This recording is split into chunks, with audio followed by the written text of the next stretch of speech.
The Penre Papers. A Journey Through the Multiverse. The Second Level of Learning. http://wespenre.com. Appendix A, Paper Number 2. Updates on the remarkable Michael Lee Hill Case Part 2. The World Teacher of the New Era. By Wes Penre, Saturday, November 17, 2012. http://wespenre.com. Part 2. 4.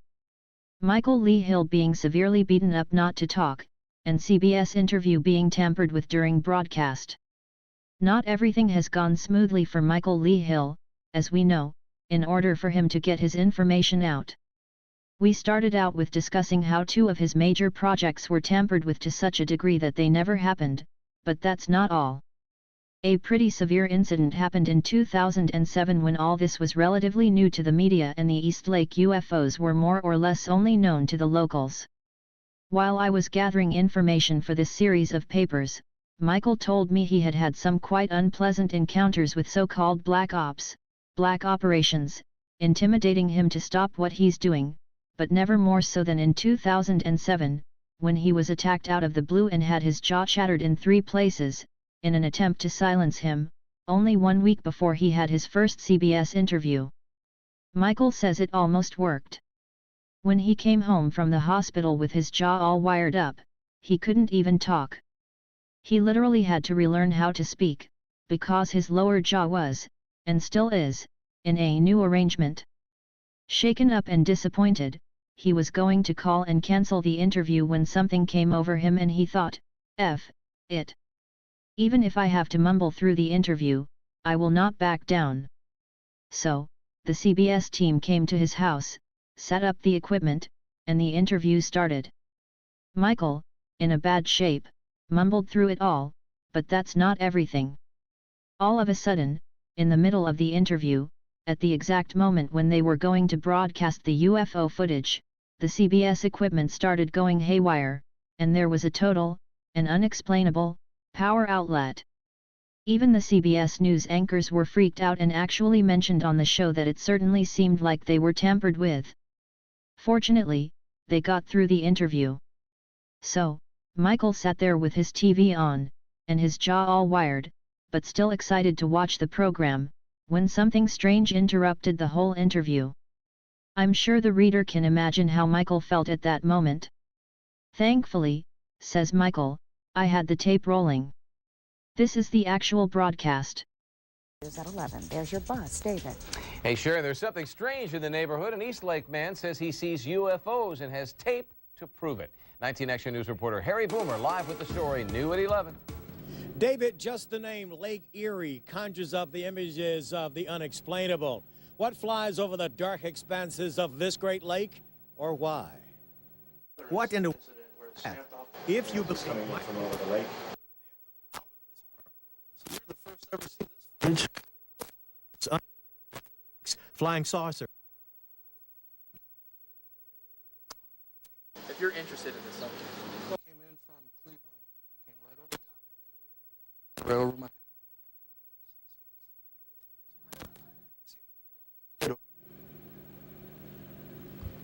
All right, and that young man over in East Lake told me that he had all kinds of video. We had some of it for you, just all kinds of lights in that. If you believe or not believe, it really doesn't change the reality. You know me, I'm always game for a challenge. So, hey, if you're out there, beam me up. It's never good when you actually see the ones and the zeros, so... That's right. There's we something... got a problem there. We'll fix it. Something spooky going on with that tape. I wonder if there's a connection. I know. They Jeff. didn't want to see it, I guess. So. Anything on the dual Doppler out there? No, I mean, we have... CBS told Michael that something shut down the whole actual studio computer system when they tried to broadcast the interview. A few years later, Michael was interviewed again by CBS, because by then his story had grown to such a degree that his footage had gained massive attention in the mainstream media, to a point that it had gone viral. One video alone has over 1 million viewers on YouTube.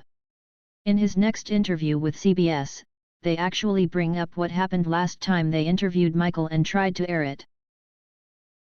All right, are there really UFOs? Better yet, are they flying over Lake Erie? An East Lake man claims there are, and he has the tapes to prove it. 19 Action News anchor Lena live in the Newsplex with the story, new at 11. Yes, Denise, you might remember the last time we tried to broadcast some of Michael Lee Hill's UFO video, our computer system crashed. Coincidence? Tonight, barring any alien interruptions, here's Hill's latest home video that may make a believer out of you. What in the world is this, or should we say out of this world? A pulsating orb of light hovering over Lake Erie near the East Lake shore. Unbelievable. Michael Lee Hill behind the camera. The UFO researcher says without a doubt what you're seeing are Extraterrestrials? no doubt about No it. doubt about it. One showing up next. The video, shot last fall, just put on YouTube and already's gotten more than 660,000 hits. People want the truth. I think we're ready, and it just doesn't really go along with our government's plans. There's something strange in the neighborhood. When 19 Action News tried to show you previous footage 2 years ago, Hill finds the technical snafus no coincidence. Something spooky going on with that tape. Okay, I know what you're thinking. Why don't these aliens just show up for everyone to see? Go ahead, park your spaceship right in front of our 19 Action News studios here, and I will personally hand any little green man this microphone. Seriously, enough with the appearances on home video shot by a select few. Hill has an answer for that. We couldn't have the outcome that I believe they intend, which is for us to become a galactic society and a peaceful society. The way he sees it, the alien appearances are as beautiful as they are peaceful. And a sudden visit would be as traumatic to us as 9/11, like a terrorist attack. But he says time will reveal all truth. They will. They will. Ooh, and no computer glitches. Hill says the same orbs have been spotted in London, Mexico, Canada, California, and Texas. His recent findings will be a part of a History Channel special on UFO hunters set to air next month. Live in the Newsplex, Lena Lai, 19 Action News. Beam me up, Lena. Michael told me while he was sending me this material that it's easy to imagine how scared he was when this second interview was going to be broadcast. As he put it, I was expecting a knock on the door from the men in black or something. Nothing happened this time and the CBS interview aired just fine, but that didn't calm Michael down. The day after the broadcast, he was still extremely nervous due to what had happened the first time. He thought these people might come and beat him up, and perhaps kill him, after the fact. So, he decided that in case something would happen to him now or in the near future he needed to get his information in the hands of someone he trusted. The one person he respected the most in the UFO field was David Sarita. So the very next day after the second broadcast, he sent 4 loaded DVDs with all his footage to David. He thought that even if the Black Ops people would kill him, it would only show that he was legit, because Sarita had his footage. David Sarita ended up using some of it in the Dan Aykroyd Unplugged on UFOs documentary, and that was the beginning of a partnership between David Sarita and Michael Lee Hill, which led to that Michael wrote the music to David's excellent film, From Here to Andromeda, and David used some of Michael's footage in it as well. So, after all the mishaps, it ended well. But like Michael said to me, if the Black Ops people who broke his jaw had succeeded with intimidating him to the degree that he would have cancelled the first CBS broadcast, none of what followed would have occurred, and his partnership with David Sarita would never have happened. The fact that these people attacked him was the reason why Michael got so much attention, and if he hadn't been so scared for his safety, he would never have sent the DVDs to David Sarita. Here are Michael's own words, that is how the light works. Their tricks are not working anymore, and in fact, they backfire and result in exactly what they are trying to prevent. Even more so than if they do not do anything. Ain't that the truth? 5. Michael's story is taking off. Michael has a lot of gems in his archives due to all the sightings he's had, and the research he's did. As an example, here is an actual broadcast from Cleveland, Ohio radio station 1100 WTAM where both Michael and David Sarita attended. Afterwards, the DJ gave Michael a CD with the calls coming into the station during a Lake Erie UFO mass sighting, and it is also well documented that the military was all over this area, as well as FEMA. Michael created a video with those actual calls.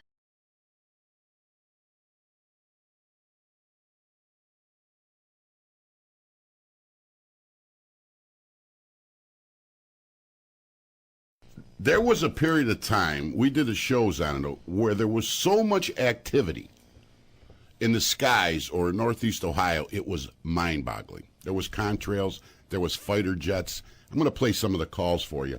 There was different weird sightings in the sky. The military was on the move. What I look for is expert witness testimony to the phenomena, but then you get people like Michael Lee Hill right here in Cleveland, and when I saw his footage, in fact, I just saw some footage last night where you see possibly 30 to 100 feet above the lake, you see this saucer with all these colored lights spinning around, hovering, making no noise at all. And I was just filming at the Edwards Air Force Base Air Show last weekend, and even the B-2 bomber, the F-117, some of the quieter planes, you can hear those things over the noise of the ripples on the lake. Well, because they're loud.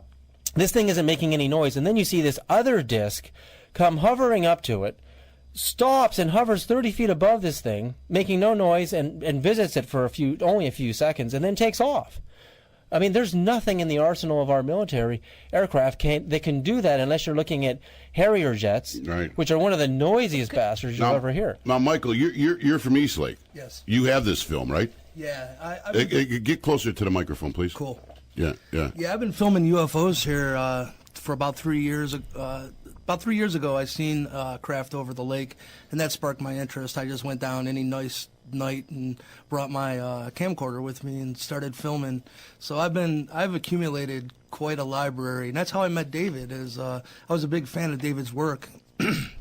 So I sent him some of my footage, and he ended up using 4 of my clips on the Dan Aykroyd. Now, I am not questioning Michael at all, okay? Mm-hmm. I'm asking a question here as a talk show host. Mm-hmm. How do you know that the film isn't doctored?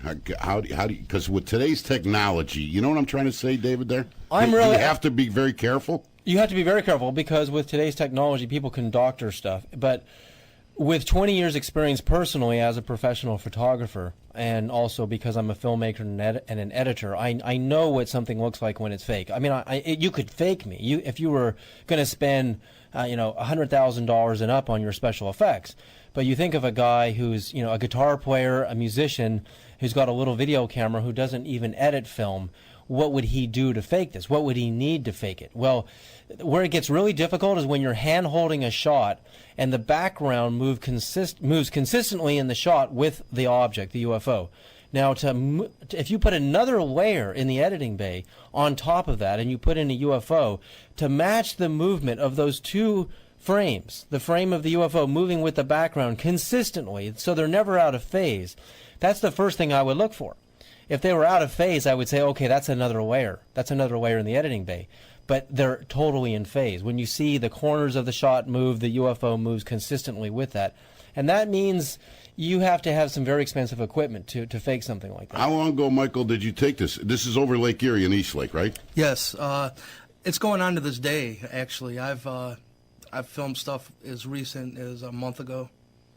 And tell us a little bit about it real quick, because we've got to go to traffic. Did you just pick a random day to go down there? No. You live on the water? Yeah, I live about 2 good rock throws from the lake, and so about 3 years ago I seen a craft, and as I said, I just started going down to the lake and watching the sunset, and I'd just hang out afterwards, and if a big ball of light went by, I'd film it, and... Well, give us one of the weirdest experiences you filmed down there in Eastlake. Probably one of the weirdest ones was one of the clips that he used in the Dan Aykroyd film, and it was just a big glowing cloud-looking apparition that... Different colors? This one was glowing almost like a black light color, like a bluish purple color, and had a strobing light that was on the left-hand side of it, and that was a strange one because it was almost like a telepathic communication. I just had this feeling. Something said, you need to go outside and bring your camera. And when I went out, it was there, and I filmed it. It's very translucent looking, the shot he's talking about, so you can almost see right through it. We only got a couple minutes before we go to news. I want to play this. When I was doing my show, when all this activity was going on in the sky about a year and a half ago, These are some of the people that called in. I'll play real quick for you here, okay?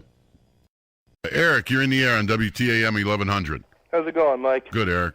Hey, I'm living down here in Jackson Township by the Akron-Canton Airport. Yeah. And I was seeing like 11, 12 vapor trails. But I was driving, and I see this low-flying jet. Doesn't look like any of the jets that we have now in the military. I'm just a recently retired Marine, so I kind of know a little bit about the air power that we have. And I just saw it heading due south, and then it banked right and made a course for the southeast. Is this all unusual? This is something I haven't seen. And how long you been there? A while? Yeah, I've lived here, almost a year now. Yeah. I see another vapor trail that's got a turn in it. So would you agree with me something's going on? I didn't see anything this morning because I was at work at this time. Yeah. But it's kind of... Wait a minute. Hold on right here. Was this All one right. here? Yeah, that one right there. WTAM 1100, you're in the air. Mike, it's Craig, first-time caller. Thank you, Craig. Hey, I'm on 71 North, and I see something right now. I'm just passing Mansfield. Yes? And there's a small black spot, and it probably would be over... Oh, wait. You know what? Never mind. It's a bug on my windshield. Oh, boy. Everybody. See, I'm trying to be serious here and I'm with you on save that. America. I'm with you. That And this guy wants to be Bob Hope on me. Yeah, well, Yes. you knew that. You knew that was coming. Wait. There's a guy at PA who saw it. He saw it. Where at? Right here? Slide 5. Paul, you're in the air on WTAM 1100. Hey, Trev, it's Paulie from Solon. How you doing? Good, Paulie. Hey, I'm a salesman. I was in central Pennsylvania this morning, and I saw at least 15 of those vapor trails. And when I came in the range to hear you talking about this, it freaked me out.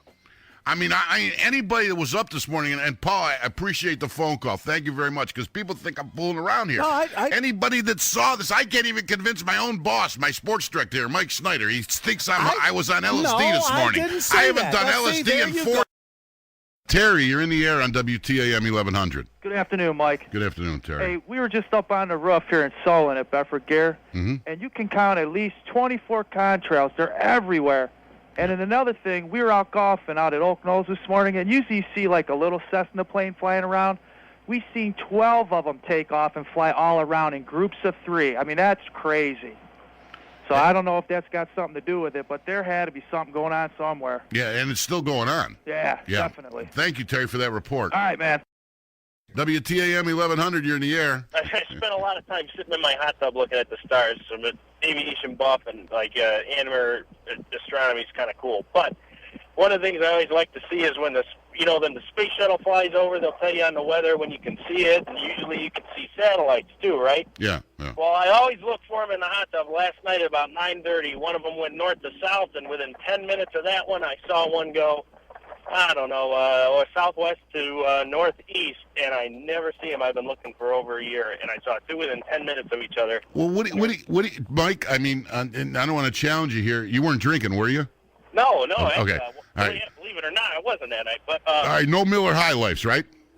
Actually, High Life Light. I'm watching the carps. All right. Let me ask you a question. What do you make out of that then? What? I don't know, Mike. But there was also about 10 times more normal air activity. And like I said, I'm a big aviation buff. Geez, I used to fly. I built probably 1,000-mile airplanes. I'm really into this stuff, and it kind of creeped me out a little bit. I thought nothing of it. I heard all this stuff this morning. Yeah. And then now it's like, what the hell's going on? You know.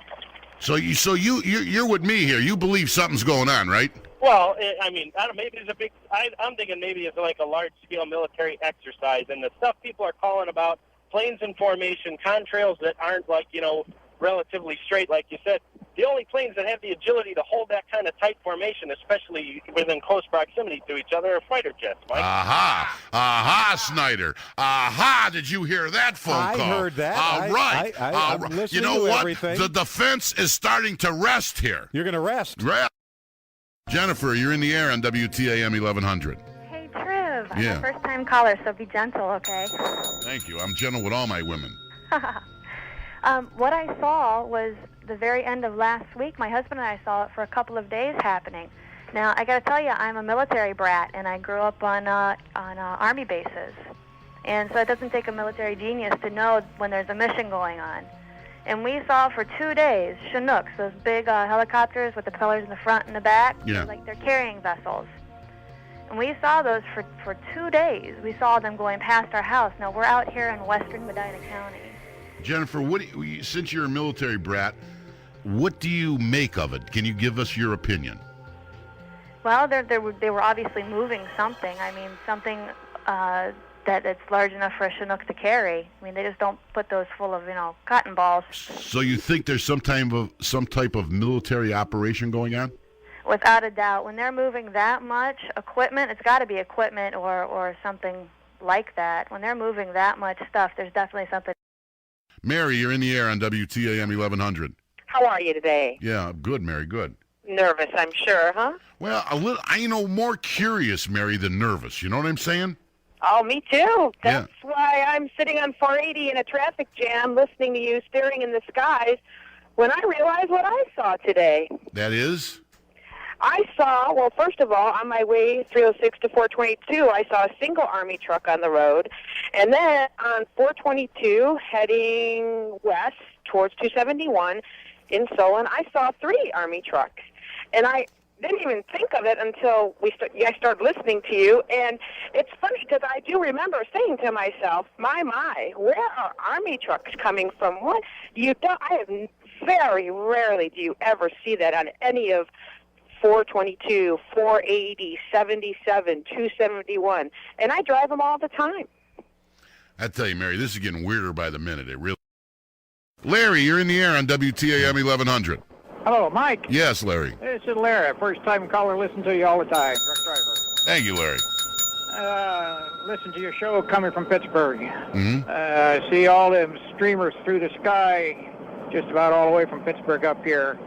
And as I come up by Twinsburg, Solon area, I saw 2 or 3 of those jets laying down some streamers. And hearing those, I lived on around the Ravenna Arsenal, like that other fellow's talking about. Back in World War II, there used to be some heavy-duty things in there. I don't know what's going on, but don't know if that's part of it, but there's all kind of streamers in that area. And this is unusual, right, Larry? I've seen them before, but not like... Amin. Yes. Yes, go ahead, Amin. How you doing, Mike? Good, good. I was coming back yesterday from MGM. I needed your help with the times and the directions. I left there about 1:27. Right after you take the ticket, on a turnpike, coming back to Cleveland. Right. I was sitting in a passenger seat. I looked up in the sky, and I seen something shoot straight down. Like within seconds, it disappeared. Something like a shooting star. Was this at night? Yeah, that was at night. I left there at 1:30, right after you take the ticket on the turnpike. Now, this was last night? That was last night, yes. And the vapor trails were in the sky this morning. There you go. Let's go to Lisa here. Lisa, you're in the air on WTAM 1100. Yeah, can you hear me, Mike? Yes, I can, Lisa. Yeah. I was listening this morning, driving in at 7:30 to work, going south on Riverview Road, and saw the same thing that y'all been talking about, plus the light. Well, I'm driving south again on Riverview Road. I don't think you can see it where you are in Cleveland, but south of Cleveland, there's the same markings in the sky, and there's that light again. And it's definitely a rainbow pattern. Yeah, I'm not sure what that is. I mean, there's been a lot of explanations about ice crystals and different things like that, but I know the streaking that you saw. It's doing the same thing right here, and it's south. It looks like it's pretty clear where you are, but south of Cleveland, I'm seeing the same thing that I saw this morning that everybody was calling in about. Well, I'll be driving home in about 20 minutes. I'm going to be looking in the sky. Yeah. Kevin, you're in the air on WTAM 1100. Hey, Mike. I just want to tell you what I saw last night when I was driving home. It was about 10:35, in between 10:35 and 10:45. I was headed south on Route 8 around the Stowe area, which is just north of Akron. And I'm looking south in the sky, and I saw a bluish-green light come straight down, and I thought it was maybe a shooting star, but I've never seen a shooting star go straight down into the earth. And when I got home, I told my wife about it, told her I made a wish for her and everything, but I didn't think anything of it until I heard the show today. Is that the same thing you think Amin saw? Who? The caller that called earlier, did you hear him? I'm not sure. I've been at work. He's driving home from Detroit He was last on the turnpike night. about 1:30 a.m. Where were you at? I was in in Stowe, which is north of Akron, and it was about 10:35, 10:45 at night. So it was earlier. Now he's coming home on the turnpike at 1:30 a.m. It must have been two different things. So it was two different things. And it didn't look like any shooting star I'd ever seen before. Yeah. It looked distinctly different. It didn't have the kind of trail you would expect a shooting star to have. So I thought it was interesting. I talked to my wife about it for a little bit because it stuck out in my mind that much, and then this morning, all the ruckus about it. Well, I'm happy you called. Don, you're on the air in WTAM 1100, in the air. Hi, Mike Megadagos. I don't want to be in the air. Megadagos. First-time caller. Well, wait a minute. Thank you. I drive a big truck from Cleveland out to Youngstown every day, Monday through Friday. All right. And up until today, I usually carry a laptop with me with a GPS receiver. And up until today, it's worked flawlessly. No problems whatsoever. Hey, Don, you better tell him what a GPS system is. I don't think he knows what that is.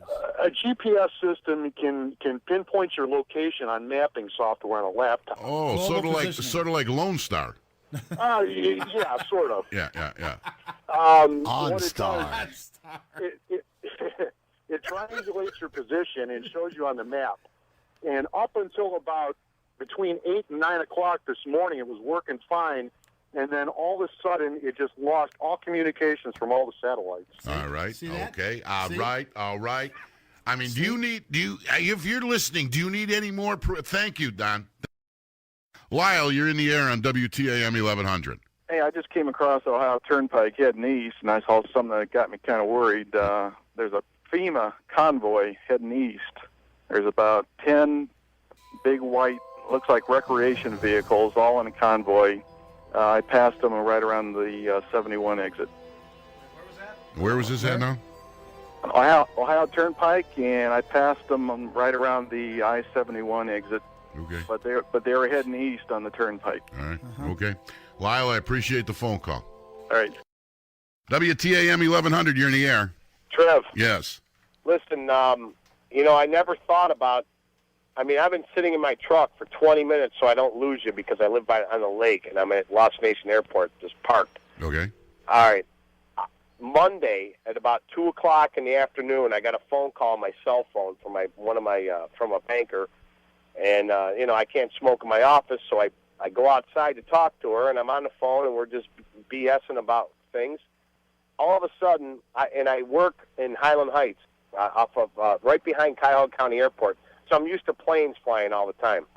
All of a sudden, an F-18 comes flying right over my head. And I said to her, I couldn't even believe it. I'm like, what the heck is this? This was Monday at 2 o'clock in the afternoon, an F-18 flying east to west, right over the airport.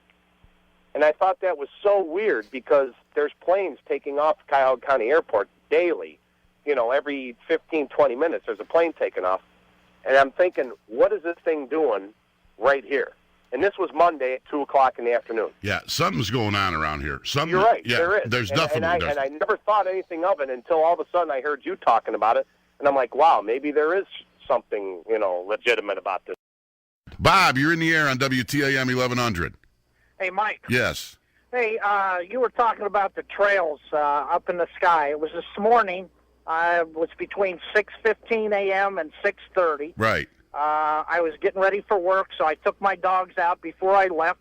And the sky I just happened to look up at the sky, and I said to myself, oh, my God. I said, what the heck happened out here last night? There was trails everywhere, Mike. There was literally 4, 5, 6 dozen different trails in the sky. I know. I saw it, too. It was. I said. Now there's got to be something. I said these can't be airplane trails. It's got to be something else. But then you bring it up, and I'm going, man, I wasn't seeing things. No, those were fighter plane vapor trails. It was. I've never seen so many. And just like you said, it was like a checkerboard, and they ran for miles as far as I could see this morning, and they just blanketed the whole sky. See, they thought that would be gone before the sun came up, but it wasn't, and we saw it as Americans. Now we need to be told the truth. Exactly. I would be real curious to find out what happened last night. I would pay a lot of money to find out. Sherry, you're in the air on WTAM 1100. Tell Snyder what you saw. Well, I didn't see the colors, but I'll tell you, I walked out my front door about 5 to 8, before I ever started my car and heard what Bill Wills was talking about, the sky, I noticed it immediately how many, well, our Mel calls them contrails, air vapors, whatever. Right. But they were everywhere, and I noticed it and thought to myself, something's going on. And then when I finally started my car and heard the guy talking about the colors, I tried to find those colors because the sun was so bright, I just couldn't, you couldn't look up into the sun. So I never really did see the colors, but I saw the contrails. I'm in Sandusky, which is halfway between Toledo and Cleveland. So obviously, if that guy's 20 miles from Toledo and you're in Cleveland, they were 120 miles. Oh, Sherry, I got to move, but they were all over Northeast Ohio. Watch this, Knights. Keith, tell Snyder what you saw. Hey. What'd you see, Keith? I live in Ashtabula. Got the paper at 5:30 in the morning. Every star in the sky was out this morning, but to the west, it just seemed out. I thought it was maybe like a cloud streak, but now that you've talked about it, that's probably the same thing I saw, were the vapor streaks. Tell them how many there were. So I'm going to say probably what I saw from Ashtabula were probably at least a dozen or more in the northwest. Walt, you're in the air on WTAM 1100. Hey, Mike. Yeah. Yeah, Mike, what you saw this morning are known as chemtrails. I saw them this morning when I went outside. I called my wife out. I told her, I says, look at this. It looks like gossamer or something in the sky. Contrails evaporate. These are chemtrails. The reason they're up there is because, have you ever heard of the HAARP project? No. It's a high-frequency active auroral research program, HAARP. What they do is they got this program in Alaska. Walt. No, seriously, Mike. Walt. Wait, Walt. Yeah. Hold on one second. You're a plant phone call from the government, aren't you? No. Yeah, you're trying to explain these fighter planes that were over our sky. Walt, admit it, Walt. Walt, I saw right through you, Walt. Walt, you're a plant. Walt, you're a plant from the government, Walt. I want to hear what he says, Tripp. They were up there, Mike. What they do is they put these chemtrails up in the sky so that they can bounce these signals from HAARP over the horizon. Mike, they mix ammonium hydroxide and barium. Walt, you're a plant for the government, aren't you? Yes, you are, Walt. Walt, I can't take it. No, Walt, you're a plant for the government. I will not let that propaganda go over these areas. Kevin, you're in the air on WTAM 1100. Okay, Trev, I live north of Detroit on Lake St. Clair in Michigan. Southbridge Air Force Base is north of Detroit. I heard them scramble military jets last night. The last time I've seen anything of this sort was September 12th when they had the AWACS planes over Chicago and the wind would drift the perfect circles of these surveillance planes over my house. I could see it every morning. I'd see the circles, perfect circles, where they would, they surveillance Chicago, Illinois with the AWACS planes. All right, Kevin. Yes, sir. This is very important to me because people think I'm crazy here. I know something went on last night, okay? I'm not stupid. Again, reiterate, where are you, and tell us what you know. If you look at a map, you will see that Michigan looks like a mitten. Everybody's a big joke to everybody. Right by the thumb area, under the thumb, there's a lake called Lake St. Clair. It's not one of the Great Lakes. It's a smaller lake. At the north end of that lake up there, where the river meets it, St. Clair River, there's an Air Force base called Southbridge Air Force Base. It's a big refueling tankers. They fly a big bunch of refuelers, to refuel planes. Last night I heard them scramble about 4:30 in the morning. And when they take off, you can know when they take off, but when they scramble, they're gone. I mean, quick, and they're just like a rocket. And last night about 4:30 they did. How many do you think went up? I couldn't tell. I've seen them take off 3 abreast at times. So if they took off, if I heard 5, it could have been 15. I mean, I don't know.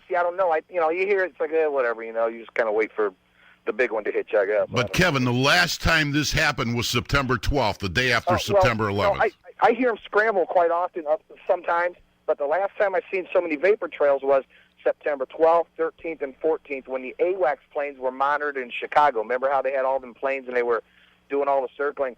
Every morning I'd wake up and there'd be 15 or 20 perfect circles where they were just flying reconnaissance over Chicago, keeping an eye on Chicago for any kind of attacks. Kevin, I could kiss you on the lips for helping me prove that. It's 38 states and half of Canada, sir. Thank you, Kevin. Good luck to you. I love you, buddy. Okay, we love you too, man. Bye-bye. You think I'm full of it, don't you? I told you something went on last night. I told you. Jeff Renz published his article on this same incident at http://renz.com/general57/ohio.htm:. Renz.com, Strange Rumors of Northern Ohio Activity. By Kenny Young. UFO at fuse.net. 10-2-4. Renz.com, http://renz.com/general57/ohio.htm right parenthesis. October 2, 04. Unusual situation reported in northern Ohio. Apparently on Wednesday morning, September 22, numerous callers to Cleveland, Ohio radio station 1100 WTAM reported a rainbow-like aerial situation similar to a sundog. The situation complicates, however, as others begin describing unusual contrails, jet scrambles and other military activity all across northern Ohio. One caller, Ammon, describes an unusual light seen the night before September 22 while driving home from Detroit around 1 a.m. while another caller, Kevin, claims the similar sighting of a bluish-green light around 10:35 p.m. on Route 8 near the Stowe, Ohio area, north of Akron. At daybreak the morning of September 22, northeastern Ohio skies were allegedly ripped with jet vapor trails. One caller, Don, is a truck driver with a route between Cleveland and Youngstown, and alleges that his GPS, Global Positioning System, that pinpoints his mapping location on a laptop computer, began malfunctioning between 8 and 9 a.m., although working flawlessly beforehand.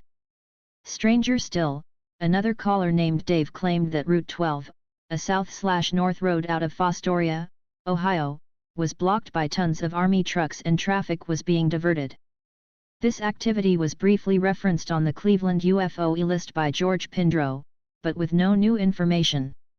Secondly, I did receive 3 email advisements regarding this activity from various contacts, along with one copied message from June that states, "I talked with my mom today, and she told me that on Channel 19 at 5 p.m., Wednesday, September 22, the TV news anchor said that there were hundreds of reports of UFOs all over the lakefront area of Ohio." He said that after the commercial breaks he would give the details. My mom was very curious and waited to hear the news. When the news came back on, nothing. So the story was squashed. I talked to a few people at work today, and yes, they had heard about the sightings. Everyone was talking about it. So lots of people here in Ohio heard about it before the news was suppressed.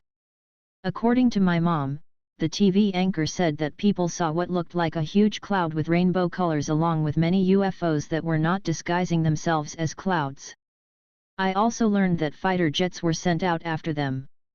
Note, I do not know June who copied me on her comments to a few other researchers, but she signed her name with the addition of "in the light," and I cannot vouch for her comments KY. Thirdly, a comment about the WTAM radio activity was filed to the National UFO Reporting Center, NUFORC, website, but also containing no new information. Further, Mrs. Donnie Blessing, Southern Ohio State Director for MUFON, Mutual UFO Network, spoke with a gentleman from Cleveland named Ken who contacted the Cincinnati UFO hotline, 513-588, 4548, on September 28 to advise of a UFO sighting in Canada on September 21. While taking the information, Ken advised that his wife knew of the strange reports on WTAM radio station on September 22, and further informed of UFOs and numerous, presumably, responding military helicopters seen near the Penre nuclear power station. This specific detail has been considered most intriguing. At this time, we know of no substantive information to link this reference of a UFO situation near the Penre nuclear power station to the September 22 activity reported by WTAM radio. Oddly, there was previous UFO activity reported on the record by a Lake County law officer referenced in conjunction with the Penre nuclear facility in June of 2004. That report is located online at http://home.fuse.net/ufo/willoughby04.html. So unusual was this September 22 activity that radio station WTAM created a special web page for the situation. The page contains audio clips of the many callers that are available from the exact URL location, http://www.wtam.com/triv/index.html, along with the following comment by talk show host Mike Trevisano. What is happening in the skies over northern Ohio? On Wednesday morning, September 22, ND, 2004, a caller rang the WTAM morning show, Wills and Coleman in the morning, to report the sightings of strange colors in the sky. Other callers reported seeing the same thing, while others tried to describe and/or explain the image. Afternoon host Mike Trevisano was curious and ventured into his backyard to see for himself. Although he did not see the lights, he did see something peculiar: jet contrails all over the crystal clear Cleveland sky. The contrails extended in all directions as far as the eyes can see. The contrails formed a checkerboard pattern. In all of Trevisano's years on this planet, he had never seen anything like it. Or maybe it was he just never noticed it. He played the phone calls from that morning and mentioned his observations on his #1 rated afternoon show that day and asked the question, "What the heck is going on?" The callers responded. Below are some of the calls that were made to the show on the 22nd. While Triv's question was never definitively answered, conclusions can be made. What do you think? We do not know how long the WTAM web page and subsequent audio clips of the callers will remain posted and active. If you have any information regarding a UFO situation taking place near the Penre nuclear power station involving military helicopters or a jet scramble in response to a perceived UFO situation near the Lake County facility, please call at the contact information given below. Filed, October 2, 2004. Kenny Young UFO Research. http://home.fuse.net/UFO Cincinnati UFO Hotline equals 513 588 to 4548. As we can see, there is hardly any limits to how much information there is to get on people having seen UFO activity over Lake Erie. I personally believe that the reason why Michael's footage and what was going on at Lake Erie took off so fast, and got out on YouTube, going viral so quickly, is that those who tried to stop him in the beginning decided it was better to leave him alone. It was too late to do something drastic, because just like Michael says, it would draw even more attention to the story. However, Michael's story is not only about mysterious lights over Lake Erie. If the government had reasons to be concerned over Michael's original footage going public, which they obviously were, they had even more reasons to pull their hair over his case a few years later, as we shall see.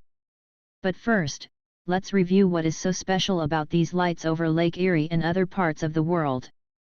We know of at least a few reasons why the government did not want too much public attention on the East Lake UFOs. They wanted to investigate this on their own, without the place being invaded by UFO enthusiasts. Just like Dr. Strand said back in Norway, the way these lights operate may be a source of energy for us humans to use in the future. Of course, Dr. Strand was thinking in a positive way when he said that, but there are always factions of the government, or amongst those who control it, who want the technology for themselves and not to be used for public benefit. The other reason why the PTB, powers that be, want to put the lid on the orb phenomenon is that they understand that these lights are not just aerial phenomena, but alien in nature, and quite multi/interdimensional. And in spite of the fact that a disclosure would reveal a lot of government secrets that would alarm the public, it's also very hard to explain how aliens, who most people think are very physical like us, can be interdimensional, and appear and disappear in front of people's eyes. And if such star races have evil intentions towards mankind, how can we defend ourselves against them? And even worse, if people find out that malevolent star races can actually insert themselves, as nano-beings, into some people's heads, how can we defend ourselves against those? The government would not have an answer and would not be elected for the next 4 years. Of course, the highest level of government knows what these orbs are and where they come from, but the whole political system is built like a hierarchy on a need-to-know basis, that's well known. You need a certain clearance to access certain information, and no one has the whole picture. This is why one level of the government is working on a certain project regarding phenomena such as these orbs, while another, higher level, has a totally different agenda which they are working on. So, it was probably a mix of all this which made the PTB take action against Michael and physically beat him up, and intimidate him on other occasions. When they noticed it was too late to intervene, they let go off Michael, because there was not much they could do. The cat was already out of the box. Maybe they thought it would all end here, and after a year or two, people would forget about the orbs, and everything would go back to normal again from the government's point of view. Little did they know what would come next. Michael wasn't finished yet. After the CBS interview in 2007, the East Lake UFOs, as the phenomenon now was coined, became well known in the UFO community, but also amongst people in general, as we can see from the amount of viewers Michael has had to his YouTube account. But soon enough, the story developed much further. As I have already covered in my first article about Michael, in the May 6, 2011, PFC paper number 2, The Remarkable Michael Lee Hill Case, http://wespenre.com/remarkable-michael-lee-hall-case.htm right parenthesis comma both Michael Lee Hill and the Virginia residing Terrell Copeland have a history of being abducted by aliens. Already as a little child, Michael was visited by the Greys. Apparently, they, and what seems to be the military, were abducting him not only in his childhood, but also as an adult. At one point, he was waking up in the middle of an abduction, while they were still doing an operation on him, and once he got conscious enough, he felt an incredible pain. The man he saw when he opened his eyes was quite human in appearance, and when Michael screamed in pain and said, "For heaven's sake, I'm awake," the man said, "Sorry, I thought you were asleep," whereafter he was given anesthesia, and Michael fell asleep again and has no more memories from the incident. Just before I started writing my initial article on Michael, Bill Burns and his UFO hunters had interviewed Terrell Copeland regarding his UFO experiences. After the interview, Bill Burns, stunningly enough, tells Terrell that he is an alien hybrid, and that he is sure about it. How he could be so certain is unknown to me up to this date. Bill must have done some research on that and noticed the exact things in Terrell that identifies a human/alien hybrid. One thing we know made him certain about Terrell's hybrid status was the CK level, creatine kinase, in his blood. It was extraordinary high. It superoxygenates the bloodstream. A super high level of CK indicates renal and heart failure, but also leads to severe muscle damage in a person. The normal level is between 60-400 ul, while Terrell's level was 2000 ul. Still, he was able to function like any healthy human being, and he had no signs of renal or heart failure, and no muscle damage whatsoever. He is a medical phenomenon. Bill Burns had also heard about Michael's sightings and noticed that the UFOs he had filmed were identical with the ones Terrell had seen.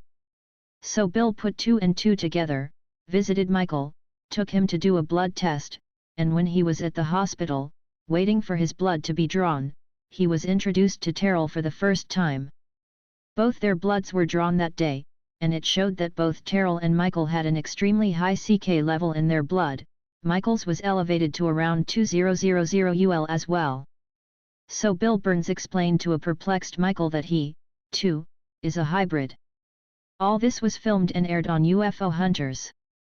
The doctors could not explain this and told the film team, "This is on film as well, that if a person has this high level of CK in their blood, they can't function."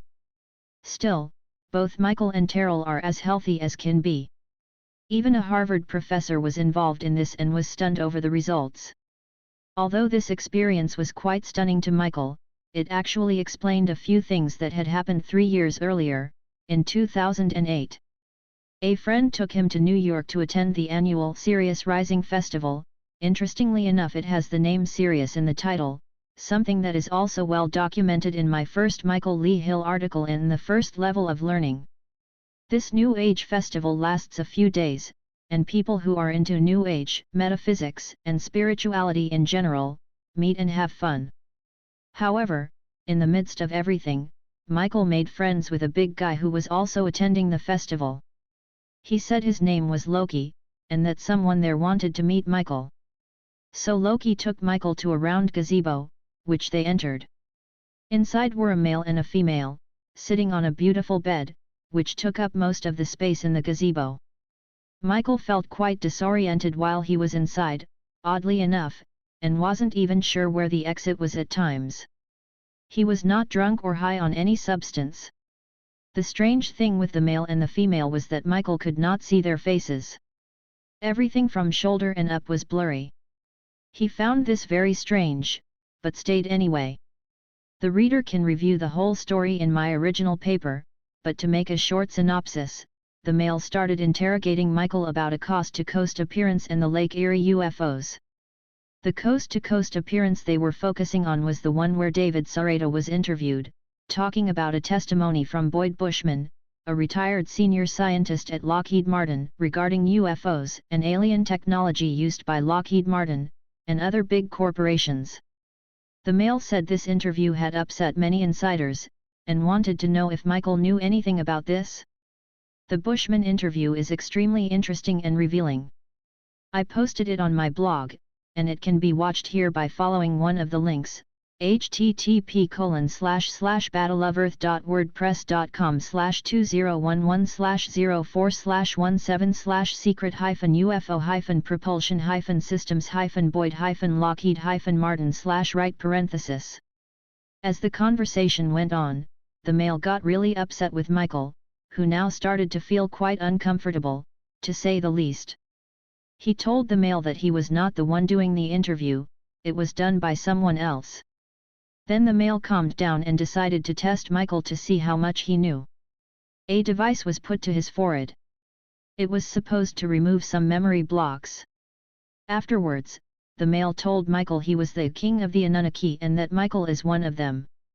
Michael got the feeling this male was Marduk Ra himself, the king of Anunnaki, the Syrian star race, on Earth. Marduk, if it was him, said there was a plan in changing the Anunnaki leadership on Earth and a new change of plans, all supposed to take place before 2012, a statement that gives more validity to my thought that the change in leadership is already taking place in the nano world, just like I said in a previous paper. Marduk said that Michael has a big role to play in this new game. Before Michael left the gazebo, he quickly turned around, because he wanted to see the faces of the male and the female. Shocked, he noticed that they looked like gargoyles. The next morning, Michael was still at the Sirius Rising Festival. An attractive young male and female came walking up to him and they said they were the persons he'd been talking to the night before. They now looked like any human being, although they obviously were not. Still, they could mingle with everybody on the festival without standing out as looking different. Michael and the couple spent the whole day together and Michael started feeling relaxed with them. It ended with that they'd keep in touch. Marduk, whom Michael now said was a beautiful soul, or at least acted that way, told him that now that they knew Michael was one of them, he will be safe and protected. This was Michael's first encounter with the Syrian Anunnaki. To make a long story short, again, the whole thing can be read in my original Michael Lee Hill paper. Michael then had encounters, mostly per emails, with the Australian SAALM, Supreme Anunnaki Assembly of Lord Marduk, and LPGC, who are supposedly working on different sides in the conflict of ownership of planet Earth, but as we shall see, are really not. So, a perplexed Michael had to go through a lot of different changes and surprises after the initial meeting with Marduk. Whether this being was Marduk or not is quite impossible to say, because these star beings can shapeshift. Their gargoyle faces and the difficulty Michael had to distinguish their faces at first, indicates to me that they showed themselves off this way on purpose. Marduk himself is not gargoyle-like, but looks quite human, just like the male Michael met the day after, but he could have showed himself off to Michael as an Alpha Draconian, or similar, to prove that he was alien. Syrians, meowingly, have never showed their real faces here on Earth, even when shape-shifting. But like this wasn't enough, other strange things happened to him as well. Friends, whom he had had for years, started having their faces disappear in front of Michael when they were sitting in the hot tub together, and another time, a girlfriend he had used some special device that she put around Michael's privates, and the device had a very sharp needle-like edge, with which she stung him right into his penis. It looked like a small metal tube that had been bent into the shape of a heart, and the bottom of the heart tube came down into a small blade/scalpel. Michael told me you wouldn't even know it was sharp unless you really looked at it. When she used it on him, it felt like being stung by a hornet. Thus, she took a blood sample of him and ran away with it. It sounds quite obvious both to me and Michael whom she must have been working for. Much of what has been brought up in my papers regarding Michael Lee Hill may sound too fantastic to some readers, and I can understand that. But personally, I know Michael well enough to guarantee that what he has been telling me, and others, is the truth as he knows it, and the experiences he has had are his own as he remembers them. This situation of his is complicated enough for him not to exaggerate it, or alter it in any shape or form. He does not want confusion, if anything, he wants clarity. It would have been enough to end everything here, and it would still make a most remarkable story. But as a matter of fact, the story does not end here, it has just started.